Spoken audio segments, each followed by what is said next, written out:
Di tengah perang Rusia-Ukraina dan persaingan ketat Amerika Serikat bersama NATO dengan Rusia, dengan menggunakan kekuatan militer hingga ekonomi di tengah ketidakpastian geopolitik global yang kian semakin memanas, membuat berbagai analis militer berspekulasi munculnya alarm potensi Perang Dunia Ketiga.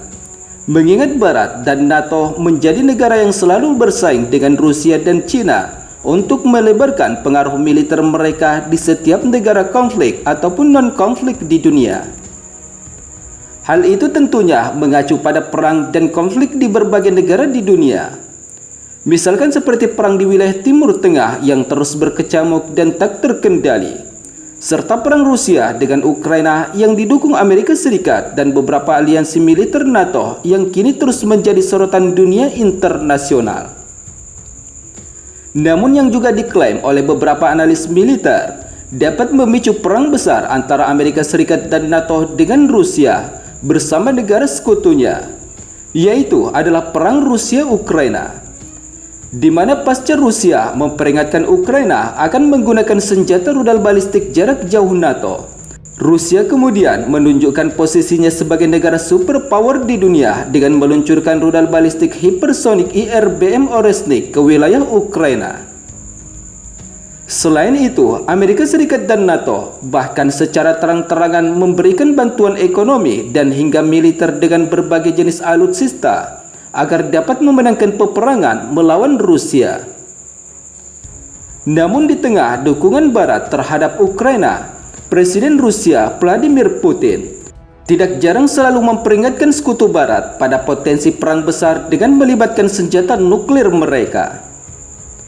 Sementara di sisi lain, seperti yang kita ketahui, walaupun Amerika Serikat dan NATO telah membantu Ukraina dengan berbagai jenis alutsista militer, tetapi Rusia tentunya tidak sendiri.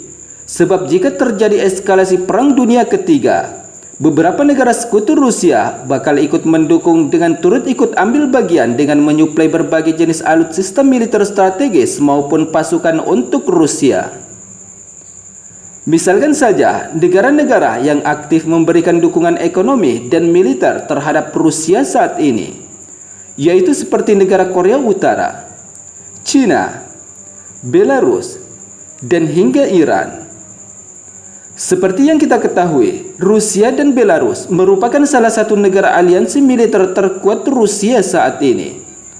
Hal itu terlihat dalam berbagai pernyataan yang disampaikan oleh Presiden Rusia Vladimir Putin yang memperingatkan Barat di tengah doktrin nuklir terbaru Rusia, di mana sebelumnya Vladimir Putin mengatakan bahwa jika Belarus diserang oleh negara aliansi NATO, Rusia siap mengerahkan segala kemampuannya untuk melakukan serangan balasan.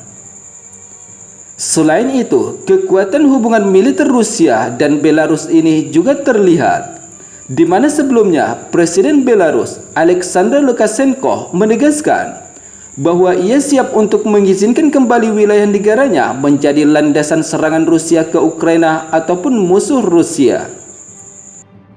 Kedekatan negara Belarus dengan Rusia ini tentunya bukan lagi rahasia umum, sebab Lukashenko merupakan sekutu kuat Kremlin dan mendukung operasi militer khusus Rusia dalam perang Ukraina. Seperti yang kita ketahui, kerjasama militer antara Rusia dan Belarus ini telah meningkat, di mana kedua negara tidak hanya menggelar latihan bersama, tetapi juga membentuk kelompok militer. Bahkan di tengah kedekatan militer Belarus dengan Rusia, beberapa negara Barat seperti Inggris, Uni Eropa, dan Amerika Serikat sejauh ini tidak mengakui Lukashenko sebagai presiden sah Belarus. Hal itu terlihat pada tahun 2020. Sejumlah orang turun ke jalan dan menuduh Lukashenko mencurangi Pilpres Belarus. Sementara di sisi lain, selain Belarus, negara pemilik senjata nuklir atau Korea Utara juga menjadi salah satu negara aliansi militer terkuat Rusia saat ini.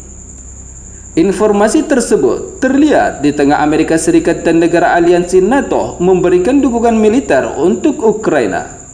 Dikabarkan pula jika Korea Utara memberikan bantuan militer terhadap Rusia yang membuat Barat semakin khawatir pada potensi perang yang semakin meningkat pada level tertinggi. Informasi tersebut, sebagaimana yang telah disampaikan oleh Kepala Mata-Mata Ukraina yang mengatakan bahwa peningkatan produksi bomber pemandu Rusia serta pengiriman amunisi artileri dari Korea Utara menghadirkan masalah besar bagi pasukan Ukraina di medan peperangan menghadapi Rusia. Selain itu, sebelumnya Korea Utara juga disebut jika telah mengerahkan puluhan ribu pasukannya untuk membantu Rusia dalam perang melawan Ukraina. Pernyataan tersebut sebagaimana yang telah disampaikan oleh Presiden Ukraina, Volodymyr Zelensky dan Badan Mata-Mata Korea Selatan. Sementara di sisi lain, seperti yang kita ketahui, jika dukungan Korea Utara terhadap Rusia ini tentunya bukan tanpa alasan, sebab kedua negara memang memiliki hubungan dan kerjasama fakta pertahanan militer yang telah disepakati bersama. Andrei Rudenkov yang mengatakan jika hal tersebut diatur dalam perjanjian antara Moskow dan Pyongyang.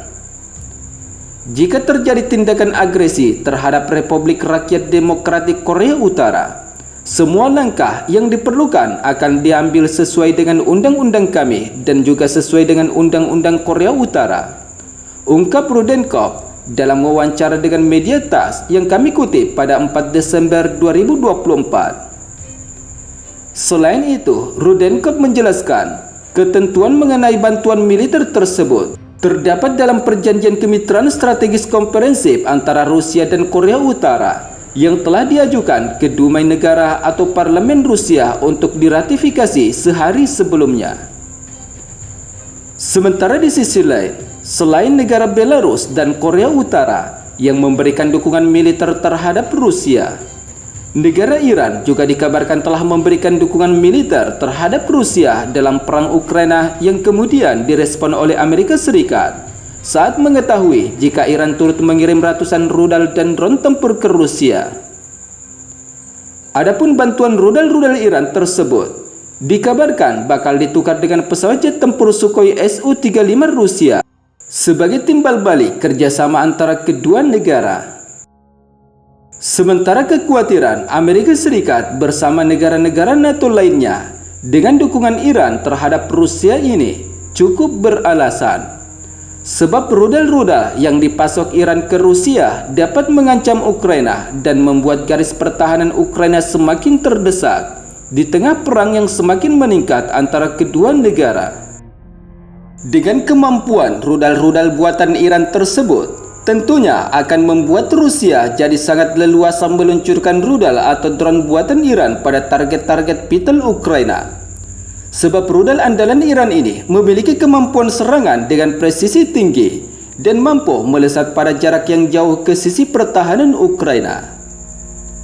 Sementara di sisi lain, menurut kutipan sumber media informasi Kiev Independen yang kami kutip pada 4 Desember 2024, adapun 4 jenis rudal berbeda yang bisa jadi telah dipasok Iran ke Rusia.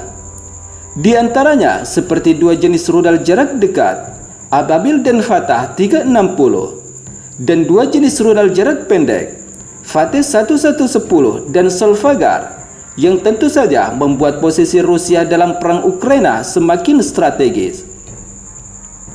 Sementara di sisi lain, China yang merupakan negara pemilik senjata nuklir dan sekaligus menjadi musuh bebuyutan Amerika Serikat, juga telah memberikan dukungan terhadap Rusia. Seperti yang kita ketahui, Rusia dan China ini memiliki kerjasama militer yang kuat, baik dari segi ekonomi, politik, dan hingga militer. Hal itu terlihat dalam berbagai latihan militer gabungan bersama antara Rusia dan China dengan pengerahan kapal perang dan hingga pesawat bomber nuklir kedua negara.